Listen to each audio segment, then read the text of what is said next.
Hello students, நல்லா ஃபுல்லாக practice பண்ணியிருப்பீங்கன்னு நினைக்கிறேன். ஒன்றுமே கவலைப்படாதீங்க. கொஷின் பேப்பர் வந்து ரொம்ப ஈஸியாகவே வரும். திரும்ப திரும்ப ப்ராக்டிஸ் பண்ணியிருப்பீங்கன்னு நினைக்கிறேன். இந்த 3 டேஸையும் நல்லா யூட்டிலைஸ் பண்ணி ப்ராக்டிஸ் பண்ணிங்களா? சரி, இப்போ எக்ஸாமுக்கு ஃபாலோ பண்ண வேண்டியதை கொஞ்சம் டிப்ஸ் நம்ம பார்க்கலாம். மார்னிங் எந்திரிச்சு படிங்க. எக்ஸாம் ஹால் போகிற வரைக்கும் படிச்சுக்கிட்டே இருக்காதீங்க, சரிங்களா? அப்புறம் உங்களுக்கு தேவையான திங்ஸ் எல்லாமே எடுத்து வச்சுக்கோங்க நைட்டே.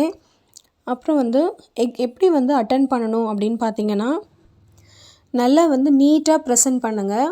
இந்த ரஃப் காலம் இருக்கு இல்லையா, ரஃப் காலம் வந்து ஒன்று ரைட் சைட் போட்டுக்கலாம், இல்லைனா கீழே போட்டுக்கலாம். நீங்கள் உங்களுக்கு டவுட் இருந்தால் இன்விஜிலேட்டர்ஸ் கிட்ட கேளுங்க எங்கே போடணும் அப்படின்ட்டு. இல்லைனா ஆல்ரெடி உங்கள் டீச்சர்ஸ் சொல்லியிருப்பாங்களே, அந்த இன்ஸ்ட்ரக்ஷன் வந்து ஃபாலோ பண்ணிக்கோங்க.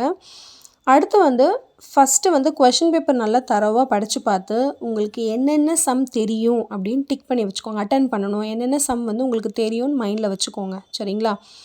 இப்போது ஃபஸ்ட்டு என்ன அட்டென்ட் பண்ணணுன்னா, ஜாமெண்ட்ரி கிராஃபை கம்ப்ளீட் பண்ணிடுங்க. அதுக்கு அதுலேயே 1 hour உட்காந்துக்கக்கூடாது. ஃபாஸ்ட்டாக கொஞ்சம் நம்ம ஒர்க் அவுட் பண்ணணும், சரிங்களா? ஜாமெண்ட்ரி கிராஃப், ஜாமெண்ட்ரிக்கு ஒரு 10 minutes 15 minutes எடுத்துக்கோங்க. அதே மாதிரி கிராஃப்க்கு ஒரு 10 to 15 minutes முடிச்சிருங்க, சரிங்களா?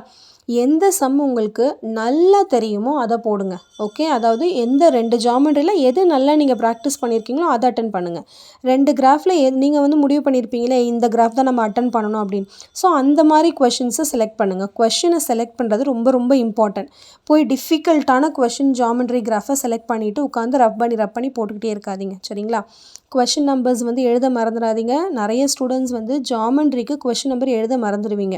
ஏன்னா ஜாமெண்ட்ரி வரையும் போது ஃபஸ்ட் ஒருத்தருமே நம்ம பென்சில் எடுக்கிறோம் இல்லையா, ஸோ அதனால் நம்ம வந்து மிஸ் பண்ணிவிடுவோம். இப்போ எப்பவுமே நம்ம பென்லேயே கொஷின் நம்பர்ஸ் போட்டு பழகியிருப்போம்.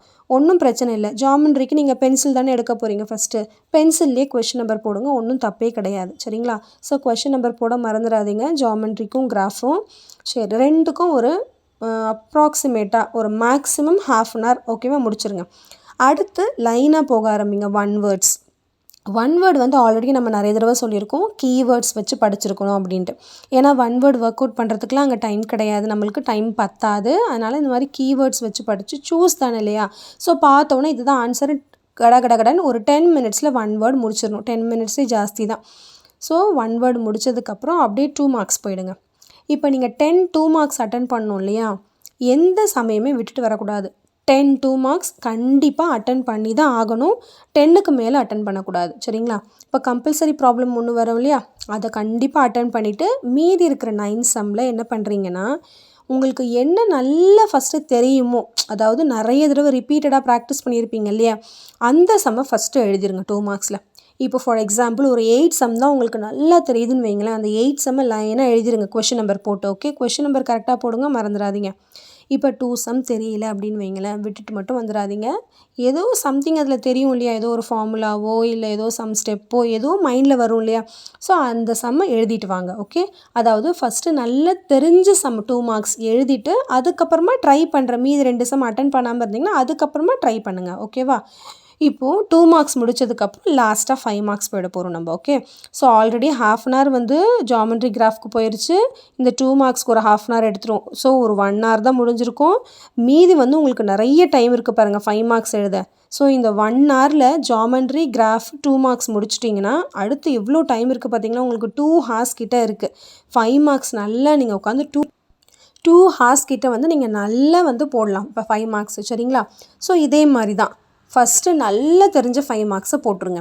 அதுக்கப்புறம் தெரியாத சம்மை அட்டன் பண்ணிவிட்டு வாங்க, எதையும் விட்டுட்டு மட்டும் வந்துடாதீங்க. 10 2 marks அட்டன் பண்ணணும், 10 5 marks அட்டன் பண்ணணும். சரி, இப்போது நான் சொன்னேன் இல்லையா, தெரிஞ்ச 2 marks எல்லாம் அட்டன் பண்ணிவிட்டு ஒரு 8 தான் வருதுன்னா அடுத்து 5 mark எழுதலாமா, அப்படி பண்ணாதீங்க. ஃபஸ்ட்டு 2 marks எல்லாம் 10 முடிச்சிருங்க, அதுக்கப்புறம் 5 marks போங்க, சரிங்களா? இப்போது ஜாமெண்ட்ரி கிராஃப்க்கு 1/2 hour, 2 marksக்கு ஒரு 1/2 hour, 1 wordக்கு ஒரு 10 minutes எடுத்துக்கிட்டிங்கனாலும் இன்னும் கொஞ்சம் அதிகமாக எடுத்துக்கிட்டிங்கனாலும் ஒரு 2 marksல ஒரு 15 minutes, 1 wordக்கு ஒரு 5 minutesன்னு எடுத்துக்கிட்டிங்கன்னா கூட, ஸோ 1 wordக்கும் 2 marksக்குமே 1 hour ஆகிடுது. ஸோ ஜாமெண்ட்ரி கிராஃப்க்கு 1/2 hour 1.5 hours ஆயிடுது. மீதி 1.5 hours இருக்குது 5 marksக்கு, சரிங்களா? ஸோ இந்த மாதிரி வந்து டைம் மேனேஜ்மெண்ட் பண்ணி போட ஆரம்பிங்க.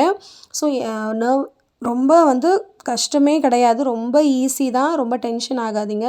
ரொம்ப ரொம்ப ஈஸியாக இருக்கும் உங்களுக்கு. ஸோ மார்னிங் ஒரு தடவை ஒன் வேர்டை மட்டும் ரிவைஸ் பண்ணிட்டு போங்க கண்டிப்பாக. ஒன் வேர்டு வந்து ரொம்ப ரொம்ப இம்பார்ட்டன்ட். நான் சொன்ன மாதிரி கீவேர்ட்ஸ் வச்சு படிச்சிருப்பீங்கன்னு நினைக்கிறேன். ஓகே, எதையுமே இப்போ உட்காந்து புதுசாலாம் படிக்காதீங்க. ஆல்ரெடி படித்ததை ரிவைஸ் பண்ணுங்கள் போதும். ஓகேவா? ஐயோ இந்த சாப்டர் கவர் பண்ணலையே, இந்த சாப்டர் கவர் பண்ணலையே, யூனிட் எக்ஸசைஸ் விட்டுட்டோமே, இந்த மாதிரி டென்ஷனே ஆகாதீங்க. பரவாயில்ல, நீங்கள் கவர் பண்ணலன்னா பரவாயில்ல. நீங்கள் வந்து முடிஞ்ச வரைக்கும் என்ன நல்லா தரவு பண்ணியிருக்கீங்களோ அதையே திரும்ப திரும்ப ப்ராக்டிஸ் பண்ணுங்கள். சரிங்களா? So all the best students. நல்லா தெளிவாக எழுதுங்க. உங்களுக்கு தேவையான திங்ஸ் எல்லாத்தையுமே எடுத்து வச்சுக்கோங்க. முக்கியமான இம்பார்ட்டன்ட் திங் வந்து ஜாமெண்ட்ரி கிராஃபை பென்சில் ஷார்ப் பண்ணாமல் போடாதீங்க. நல்லா ஷார்ப்பாக வச்சுக்கிட்டு தான் நீங்கள் எழுதணும் பென்சில். அப்போ தான் பார்க்க அழகாக நீட்டாக இருக்கும். சரிங்களா? ஸோ நல்லா தெளிவாக எழுதுங்க, கிளியராக எழுதுங்க.